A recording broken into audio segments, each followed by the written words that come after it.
Shalom Bapak Ibu Saudara yang dikasihi oleh Tuhan kita Yesus Kristus. Selamat siang, selamat datang bergabung di Menara Doa Segala Bangsa dari Tangerang, Banten, Indonesia.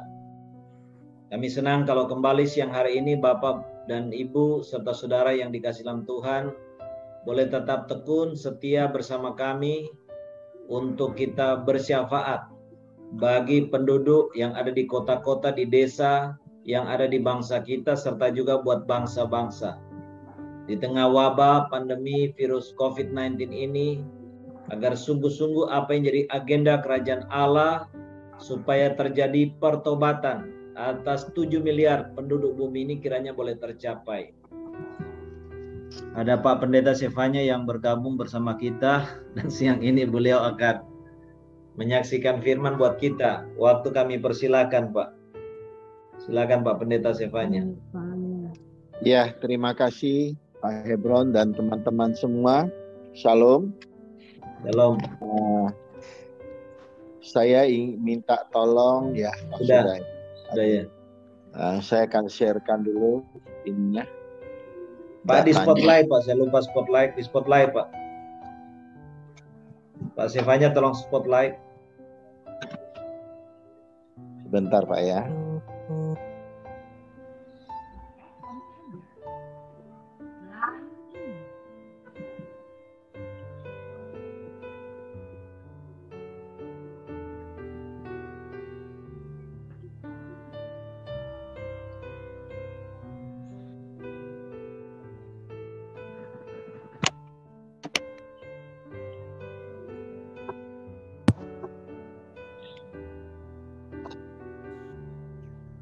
Sepertinya nggak bisa ya. Oh bisa ya. Oke, bentar ya. Bisa.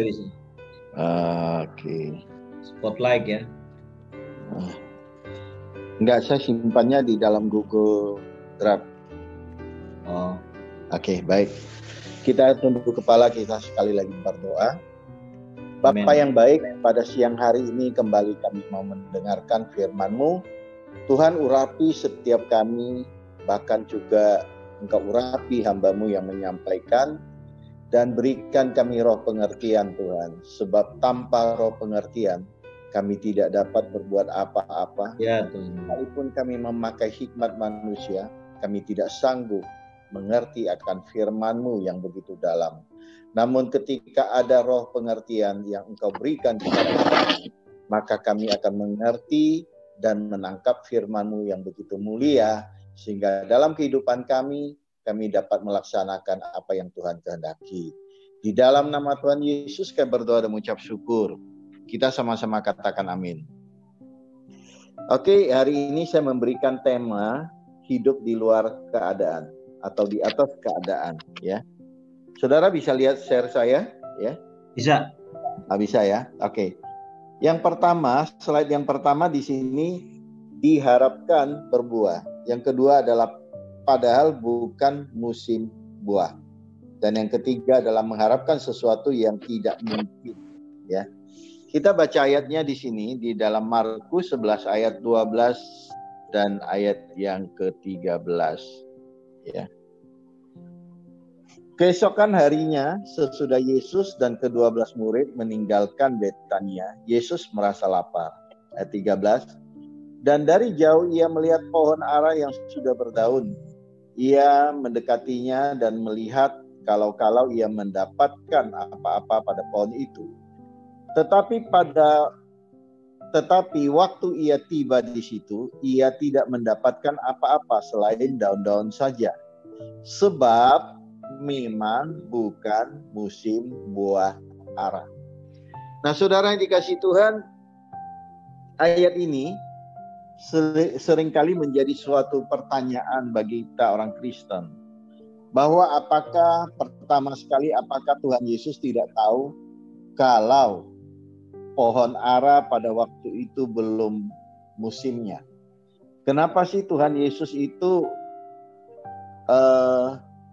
ingin, ya kalau kita bicara sekarang pakai bahasa sehari-hari, seandainya kalau saya tidak punya uang tapi dimintain uang, berarti ini mau cari gara-gara nih, ya kan? Seperti ini. Kalau saya umpamakan dengan teman-teman gitu, Dia nggak punya uang, tapi saya paksa dia harus punya uang untuk memberikan kepada saya. Itu namanya saya mencari gara-gara. Nah di sini kita lihat Tuhan Yesus tentunya tidak begitu. Ada makna yang tersirat dalam pembacaan firman ini. Kita percaya seperti itu. Namun ya secara umum orang melihat heran gitu loh. Kenapa sih Tuhan Yesus memaksakan pohon itu mesti berbuah? Padahal itu Alkitab jelas-jelas menerangkan bahwa sebab memang belum musim buah atau bukan musim buah. Nah, saya kasih catatan di bawah bahwa akhirnya Tuhan Yesus itu mengutuki pohon itu, ya. Nah, tetapi saya umpamakan seperti ini. Dalam bahasa Hokkien ya, bahasa Hokkien itu aubang. Aubang itu pengertiannya mirip-mirip seperti egois. Namun saya karena bahasa ini tidak ada di dalam bahasa Indonesia sepertinya ya. Nah, kalau egois itu begini. Ini contoh saja ya, saya contoh karena di sini saya nggak banyak kenal, jadi saya contohkan Pak Gembala saja ya, Pak Ebron ya. Nah, kalau egois artinya begini, Pak Gembala punya satu piring nasi yang sedang dia mau makan. Tapi karena saya terlalu egois, saya merasa lapar, saya maksakan itu nasi mesti dikasih ke saya. Itu namanya egois. Iya kan? Tetapi kalau aubang, itu beda lagi. Aubang dalam bahasa Hokkien ini adalah Pak Gembala itu dia sendiri aja nggak punya nasi gitu loh. Tapi gue paksain supaya dia ngasih nasi sama saya. Itu namanya aubang. Lebih parah dari egois gitu loh. Nah, jadi saya juga sempat bertanya-tanya kepada Tuhan. Tuhan, kenapa sih kamu begitu aubang ya? Kamu begitu lebih daripada egois. Kalau egois, kamu meminta sesuatu yang orang punya. Tapi kamu meminta orang yang tidak punya. Berarti kamu terlalu aubang gitu loh. Dan ayat ini berkali-kali sudah lama saya simpan di hati. Bahkan saya bertanya kepada banyak hamba Tuhan. Mereka ada yang bisa jawab dan ada yang tidak bisa jawab. Dan yang bisa jawab juga tidak memuaskan apa yang saya inginkan gitu. Akhirnya saya simpan saja ayat ini. Tapi puji Tuhan, satu hari Tuhan tuh berbicara dengan saya untuk ayat ini khususnya. Makanya saya bagikan kepada saudara ya. Ya mudah-mudahan ini akan menjadi berkat bagi saudara. Nah, ketika Tuhan suruh saya baca ayat ini lagi, dan saya juga bertanya lagi dengan Tuhan dengan hal yang sama. Tuhan, kenapa kamu begitu aubang? Tuhan kasih tahu sama saya, bukan itu yang menjadi persoalan, tapi saya ingin menerangkan sesuatu kepada kamu yang lebih dalam lagi, kata Tuhan. Nah, akhirnya saya dikasih tahu Tuhan artinya daripada cerita ini di dalam Markus 11 ayat 12 dan 13. Nah, Tuhan bilang begini, di dalam dunia ini ada 3 jenis manusia, ya kan? Ada 3 jenis manusia. Manusia yang pertama adalah manusia yang hidup menurut keadaan. Artinya manusia ini manusia normal yang dia bisa hidup sesuai dengan tuntutan atau keadaan yang sedang ada. Ya, nanti saya akan coba jelasin ya. Saya cuma cerita awalnya dulu. Dan manusia yang kedua, kata Tuhan, itu adalah manusia yang tidak mencapai keadaan. Nah, tidak mencapai keadaan artinya dia hidup tidak sesuai dengan tuntutan zaman atau tuntutan keadaan pada waktu itu. Nah, yang ketiga adalah manusia yang hidup di atas keadaan. Nah, orang ini adalah manusia yang melebihi keadaan yang normal gitu. Jadi kalau tuntutan keadaannya tidak baik, dia masih tetap bisa baik gitu loh. Nah itu kira-kira, apalagi musim sekarang, musim COVID ya. Banyak orang bangkrut, banyak orang bermasalah, banyak orang krisis ekonomi. Bahkan gara-gara ekonomi sampai keluarga juga bermasalah dan lain-lainnya. Tapi kalau orang yang hidup di atas keadaan adalah orang yang sanggup bertahan. Bukan saja bertahan, tapi dia hidupnya bisa sukses dalam keadaan yang tidak sesuai. Nah, oke, saya akan coba menjelaskan satu-satu ya. Yang pertama tadi adalah manusia yang hidup menurut keadaan atau hidup normal sesuai keadaan ya. Nah, ini yang pertama, manusia yang hidup menurut keadaan. Artinya Ada manusia yang hidup menurut keadaan adalah manusia yang berusaha dalam keadaan normal. Artinya, baik dari sisi ekonomi, baik dari sisi politik, musim, cuaca, keamanan, sosial budaya, lingkungan, serta agama, yang situasinya sangat mendukung. Ya. Dan orang dalam keadaan seperti ini biasanya, kalau dia mau berusaha, ya, dijamin dia akan berhasil atau sukses. Nah, akan menghasilkan asal ada kata asal, artinya ada syarat. Syaratnya apa? Dia mesti rajin, dia mesti kerja keras, dia mesti cerdas, dia mesti profesional, dia mesti fokus dan punya mental yang kuat. Nah, ini orang-orang yang hidupnya sesuai dengan keadaan. Artinya keadaannya bagus, sisi ekonominya bagus, politiknya bagus, keamanan bagus, sosial budaya bagus, lingkungan bagus, bahkan sampai agama pun bagus. Artinya tidak ada perkelahian, tidak ada perdebatan antara agama, tidak ada menganaktirikan satu agama dengan yang lain, dan apapun yang dikerjakan orang itu selalu berhasil. Ya tentunya asal dia mau kerja keras, cerdas, dan punya mental yang kuat. Oke, saya akan baca satu ayat ya. Mazmur pasal 1 ayat 3. Ia seperti pohon yang tertanam di aliran air, yang menghasilkan buah pada musimnya, dan tidak layu daunnya, apa yang diperbuatnya berhasil. Orang seperti ini akan menghasilkan buah. Hubungannya dengan apa? Keadaan yang mendukung atau hidup dalam keadaan normal. Nah, ayat ini sebetulnya saudara, kalau kita orang Kristen paling suka dengar, ya. Apalagi kalau orang ucapin ini ayat kepada kita. Kamu akan seperti pohon yang tertanam di aliran sungai yang menghasilkan buah pada musimnya, dan kamu tidak pernah layu daunnya. Apa yang kamu perbuat akan berhasil. Nah, saudara, kita suka dengar ayat ini. Dan kita menganggap ayat ini adalah ayat yang bagus buat kita. Dan ayat ini adalah ayat mujizat. Tapi Tuhan cerita dengan saya bilang, anakku, ayat ini bukan ayat mujizat. Saya kaget. Tuhan kok bisa bukan ayat mujizat? Tuhan bilang, kamu lihat pohon itu ditanam di tepi aliran air. Berarti ini suatu yang mendukung dia. Kalau pohon yang tertanam di aliran air, berarti kan akarnya juga gampang mendapatkan air, mendapatkan pupuk, mendapatkan apa-apa. Sehingga kalau dia berbuah pada musimnya, itu tidak heran, ya kan? Apalagi kalau yang dia perbuat itu berhasil, itu bukan suatu mujizat. Karena memang keadaan di pohon ini sangat didukung oleh keadaannya gitu loh. Keadaan yang dimana dia ditanam di sungai gitu, bukan di tanah yang gersang. Tetapi kalau pohon korma, itu baru pohon mujizat. Kenapa? Karena dia ditanam di padang gurun yang susah setengah mati airnya. Dan yang musimnya pada pagi hari panas, pada malam hari dingin setengah mati. Yang bertukar musim bukan setiap bulan, tapi setiap hari bertukar musim. Namun pohon korma tetap menghasilkan buah. Itu baru artinya pohon mujizat. Tapi kalau pohon di dalam Mazmur 1 ayat 3 ini bukan pohon mujizat, ini pohon yang hidup normal, sesuai dengan tuntutan keadaan, sesuai didukung oleh keadaan di mana dia memang berada di tepi sungai gitu ya. Oke, yang kedua. Tadi saya sudah bicara yang pertama, ini yang kedua ya. Yang kedua, manusia yang hidup tidak mencapai keadaan.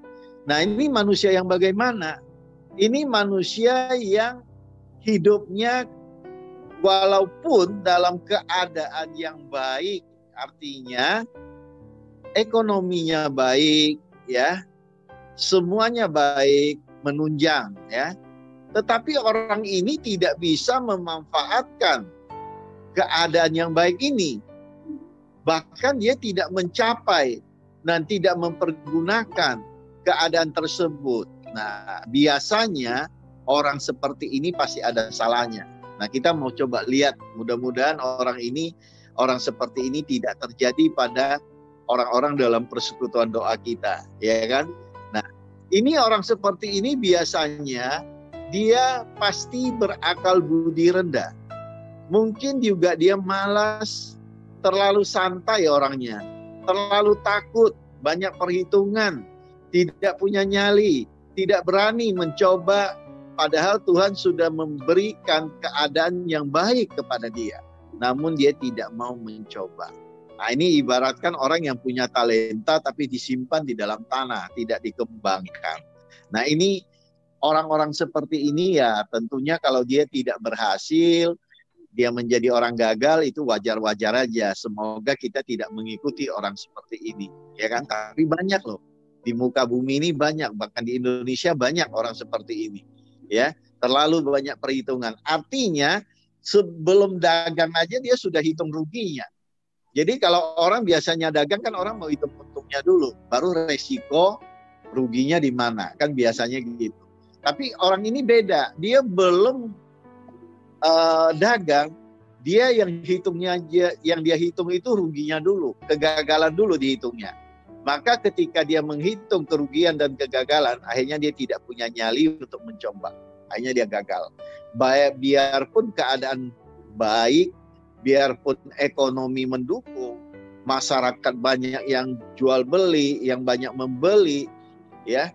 Namun karena tadi dia tidak punya nyali atau berakal budi rendah atau malas atau hidupnya terlalu santai atau terlalu banyak perhitungan, membuat orang ini gagal.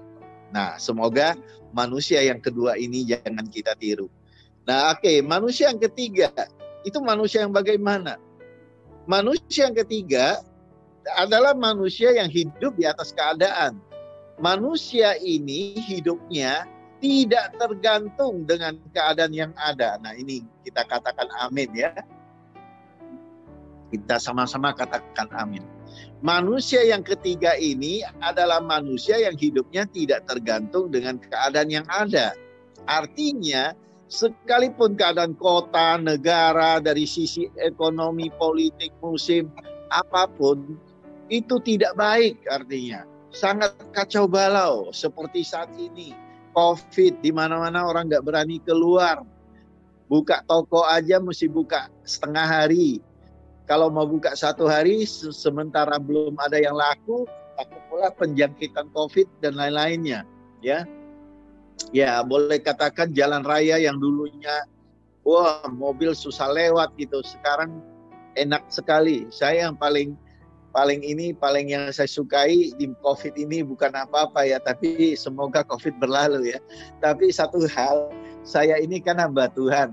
Tentunya kalau pakai mobil, saya suka pakai isi premium. Nggak suka isi Pertamax atau isi yang lain. Ya, kenapa? Karena Pertamax dengan yang lain itu kan harganya jauh lebih mahal. Premium itu antrinya minta ampun dulu sebelum COVID. Saya pernah antri itu 1 jam, ya.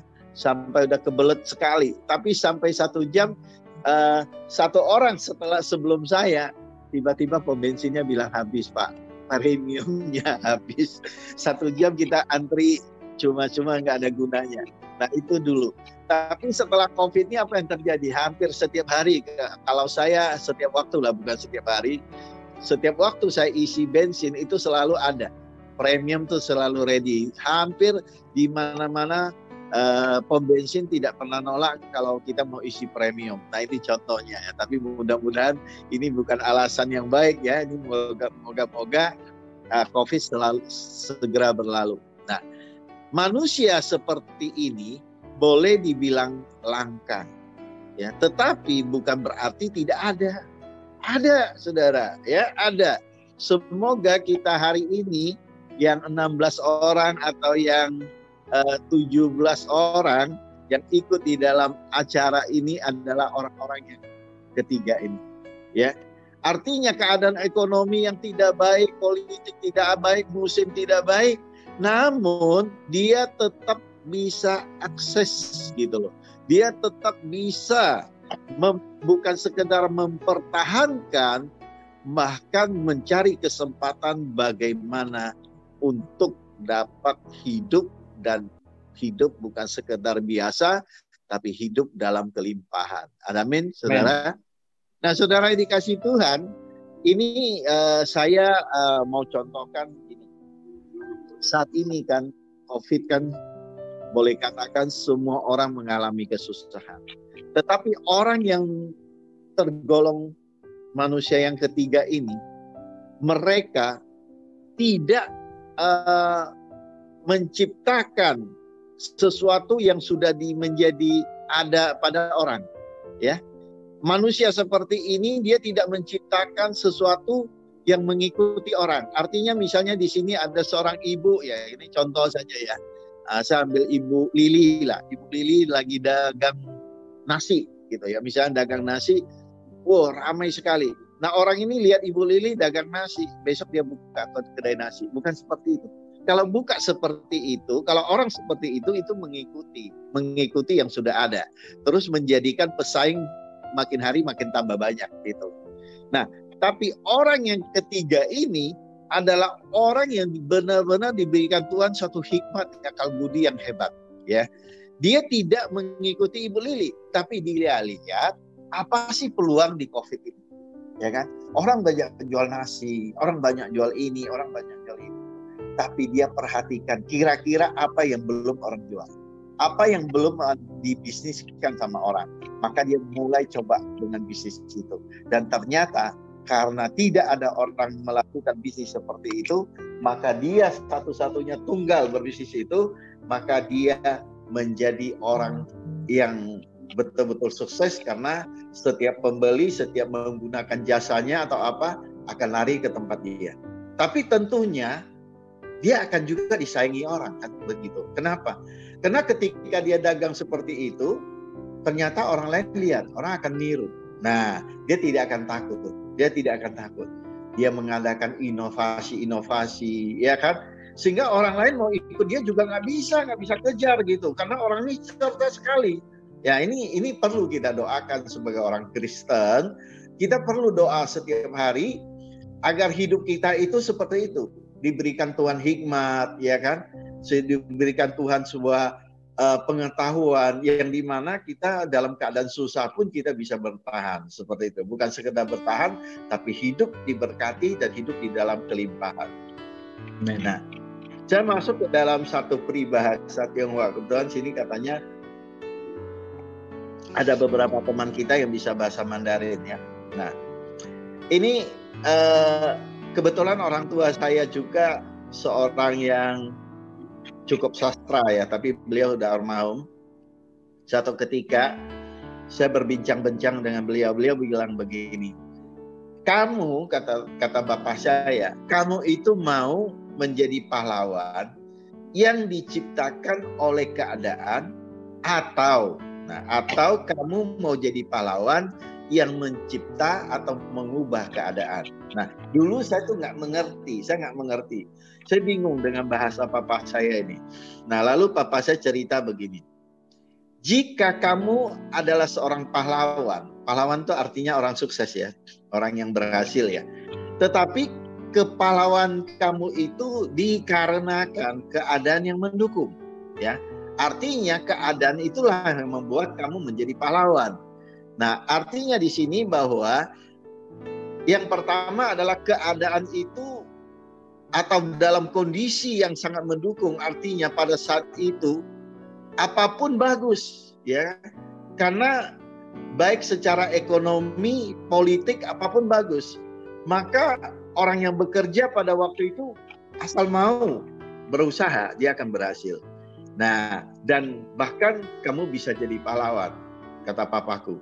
Nah, kalau orang seperti ini, papaku bilang tidak heran. Karena keadaan mendukung dia. Tadinya dia mungkin hanya sekedar, ya pendidikannya nggak tinggi ya, tapi sekedarnya. Tapi karena keadaan mendukung, dan kesempatan juga mendukung dia, akhirnya dia menjadi pahlawan, menjadi orang sukses, orang kaya, orang berhasil. Kata papa saya itu nggak heran. Saya mau contoh ya. Kebetulan saya sekarang ada di Batam, ya. Dulu di Batam di sekitar tahun 83 itu ada seorang bapak bernama Ati Pincang. Namanya jelek sekali ya. Udah Ati Pincang lagi ya. Artinya memang dia tuh jalan pincang gitu loh. Tamat SD aja enggak loh bapak itu, dan pernah masuk penjara. Nah, Tetapi tahun 83 itu sebenarnya tahun 72 ya, kalau nggak salah tahun 72 itu Presiden Soeharto ya sama Perdana Menteri Lee Kuan Yew sudah mengadakan appointment untuk membuka Batam menjadi kota industri dan pelabuhan bebas ya. Tapi berjalannya waktu, walaupun sudah ditandatangan, tapi tidak ada orang mau datang karena Batam itu kotanya gersang, tanahnya merah, hujan aja sampai hari ini 3 bulan sekali kadang-kadang hujan, jadi susah ya. Kotanya penuh debu, tidak ada penghasilan dan lain-lainnya ya. Jadi orang mau datang ke Batam, setiap kali datang bingung gitu. Maka mereka bikin julukannya Batam itu BATAM ya. Bila Anda tiba, Anda akan menyesal. Nah itu peribahasa daripada Batam.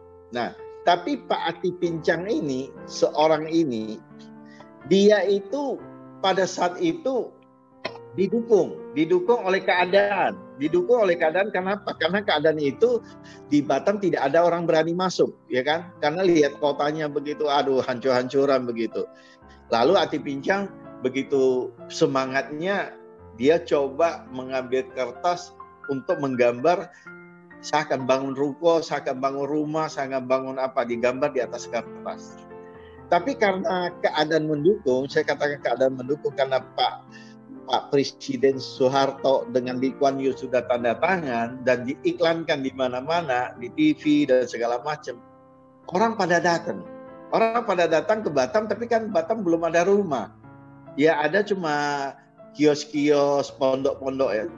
Nah lalu satu-satunya Pak Ati Pincang yang berani melakukan seperti itu, ya puji Tuhan, saat itu gampang sekali jual rumah. Tidak ada orang nanya kamu punya rumah tipe berapa, lalu fondasinya pakai semen apa, segala macam, tidak ada. Jadi begitu dia gambar, itu pun yang dia gambar bukan dari arsitek ya, tapi yang dia gambar itu dia gambar sendiri dengan tangan dia sendiri. Padahal dia nggak pandai gambar, ya. Tapi setiap orang ketemu dia di kantornya langsung beli, bahkan ada yang bayar cash gitu loh. Nah, dengan keadaan yang mendukung seperti itu, otomatis Pak Ati Pincang menjadi kaya raya, bahkan makan 7 keturunan tidak habis gitu sampai hari ini, ya kan? Nah ini menurut papa saya, keadaan yang mendukung ini membuat kamu menjadi pahlawan. Nah seperti itu. Tapi kata papa saya, lebih hebat lagi jika ya keadaan yang sangat buruk, ekonomi yang sangat parah, musim yang sangat jelek, politik yang kacau balau, agama apalagi, ya keadaan seperti ini orang tersebut menciptakan keadaan menjadi keadaan yang menguntungkan, kata papaku. Ya kan? Artinya keadaannya memang tidak sesuai dengan isi hati kita. Tetapi puji Tuhan ya, karena kita pandai mencipta, kita dikasihkan Tuhan karunia, hikmat dan segala macam, maka kita bisa mengubah keadaan yang jelek menjadi yang baik. Contohnya ya sekarang COVID ya. Mudah-mudahan bapak-bapak, ibu-ibu yang ikut di sini adalah manusia yang bukan keadaan menciptakan bapak ibu menjadi pahlawan, tetapi bapak ibu yang adalah memang dasarnya pahlawan mengubah keadaan yang jelek menjadi keadaan yang baik. Gitu. Ya. Menguntungkan gitu. Oke, kita lihat lagi ayat yang berikut ya. Elia dan janda Sarfat ya. Kita baca ya, saya akan baca. Ini saya loncat-loncat aja 7, 9, 12 dan 13 dan 16 ya. Tetapi sesudah beberapa waktu sungai itu menjadi kering. Ayat 9, aku telah memerintahkan seorang janda untuk memberi engkau makan. Ayat 12, kecuali segenggam tepung dan dalam tempayan dan sedikit minyak dalam buli-buli, aku mau pulang dan mengelola bagiku dan bagi anakku, setelah itu kami makan dan kami akan mati, kata janda itu ya. Ayat 13, janganlah takut, pulanglah, buatlah seperti yang kau katakan. Ayat 16, tepung dalam tempayan itu tidak habis dan minyak dalam buli-buli tidak berkurang. Nah, saudara di sini saya mau katakan ayat 7, Di sini dikatakan tetapi sesudah itu beberapa waktu sungai menjadi kering. Artinya ini musim kemarau. Ya, kalau musim kemarau di kota, di daerah seperti yang Elia tinggal, itu bukan minggu depan hujan. Jangan-jangan 3 tahun tidak hujan. Kalau nggak salah seperti itu. Ya, atau tahun depan baru hujan. Ya. Nah, di sini jelas mengatakan keadaannya tidak baik sama sekali. Jelek sama sekali. Ekonominya, keadaannya orang bertani ini akan hancur semua. Tanaman akan hancur. Tapi ayat 9, Tuhan bilang begini lagi sama Elia.